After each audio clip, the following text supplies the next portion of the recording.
নমস্কার বন্ধুরা, আজকে আমি খুব চটজলদি একটা রান্না করে দেখাচ্ছি, যেটা বড়ি বেগুনের রসা। ব্যস্ততার দিনে এই ধরনের রান্নাগুলো খুব চটজলদি হয়ে যায়। এগুলো করলে পরে আপনাদের সুবিধেই হবে।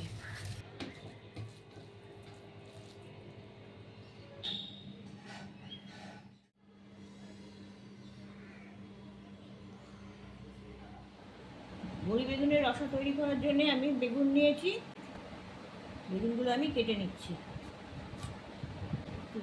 কচি বেগুন দরকার আমাদের, বেশি পাকা বেগুন হলে ভালো লাগবে না। এইভাবে ডুমো ডুমো করে কেটে নেওয়া হবে। বেগুনগুলো কাটা হয়ে গেছে।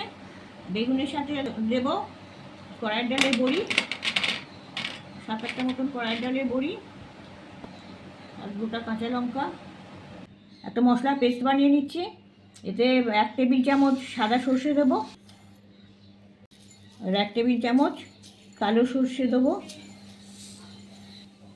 একটা কাঁচা লঙ্কা, সামান্য নুন দিয়ে এটাকে আমি পেস্ট করে নেব। নুন দিয়ে বাটলে সর্ষেটা তেতো লাগে না। বড়ি বেগুনের রসা তৈরি করার জন্যে আমি কড়াই 2 টেবিল চামচ সর্ষের তেল দিয়ে দিচ্ছি। তেলটা গরম হয়ে গেছে। আমি ওভেনের আঁচটা একটু কমিয়ে দিচ্ছি। এবার বড়িগুলো আমি ভাজবো। বড়িগুলো খুব বেশি আঁচে ভাজলে লালচে হয়ে যাবে, বেশি কড়া করে ভাজবো না। সামান্য একটু রং ধরলেই তুলে নেবো। খুব বেশি কড়া করে ভাজলে শক্ত হয়ে যাবে, ভালো লাগবে না। ওই তেলেই 1/2 চা চামচ কালো জিরে দিচ্ছি, আর 2টো কাঁচা লঙ্কা দিচ্ছি। একটা তার মধ্যে ভেঙে দিচ্ছি, আর একটা গোটা দিয়ে দিচ্ছি। এগুলো ফোড়নে দেওয়া হলো। ফোড়নটাকে একটুখানি খড়িয়ে নেব। ফোড়নটা খড়ে গেছে, বেগুনগুলো দিয়ে দিচ্ছি। বেগুনগুলো অল্প করে ভেজে নেব। এই রান্নাটা সর্ষের তেলেই ভালো হবে। এইরকম ধরনের সাধারণ রান্না, রোজকার রান্না এগুলো আমাদের প্লেলিস্টে আরও অনেক দেয়া আছে, আপনারা দেখে নেবেন। রোজকার রান্না বান্নায় খুব তাড়াতাড়ি এগুলো হয়ে যায়, উপকরণও বেশি লাগে না। 2 মিনিট মতন ভেজে নিলাম। এতে এই বেগুনের রং এসে গেছে, লালচে রং ধরে গেছে, আর ভাজবো না। এবারে জল দিয়ে দিচ্ছি। বেগুনগুলো ডুবে যাবে, এরকম জল দিলেই হবে, কেননা এর সাথে বড়ি থাকবে, জলটা টানবে। বড়িগুলো দিয়ে দিচ্ছি।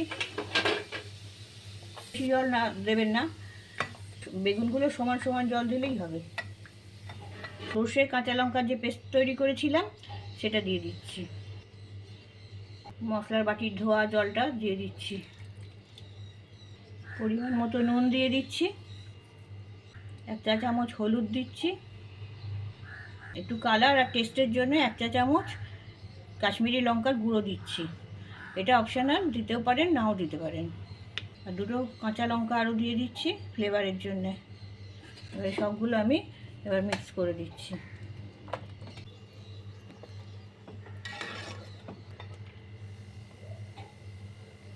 ফুটতে শুরু করেছে, এবার একটু ঢাকা দিয়ে দিচ্ছি।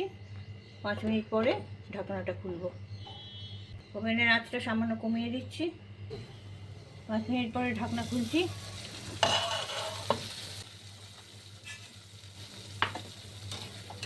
জলটা সব শুকিয়ে গেছে, নাড়াচাড়া করে নিচ্ছি। বেগুন তো বলতে বেশি সময় লাগে না, বেগুনগুলো গলে গেছে। একটু বড়িগুলো গলেছে কিনা সেটা দেখতে হবে, এইটাই যা একটু সময় নেবে বড়িগুলোর জন্যে। বড়িগুলো গলে গেছে, মিনিট 10-এর মধ্যে তরকারিটা রান্না হয়ে যাবে।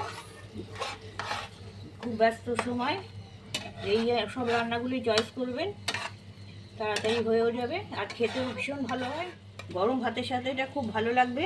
অর্ধেক ভাত এটা দিয়েই খাওয়া হয়ে যাবে, আর ভীষণভাবে টেস্টি এটা। এবার একটু কাঁচা সর্ষের তেল উপর থেকে ঢেলে দিচ্ছি। এটা অবশ্যই দেবেন, দিলে টেস্টটা আরও ভালো আসবে। একটু মিক্স করে দিচ্ছি। এটা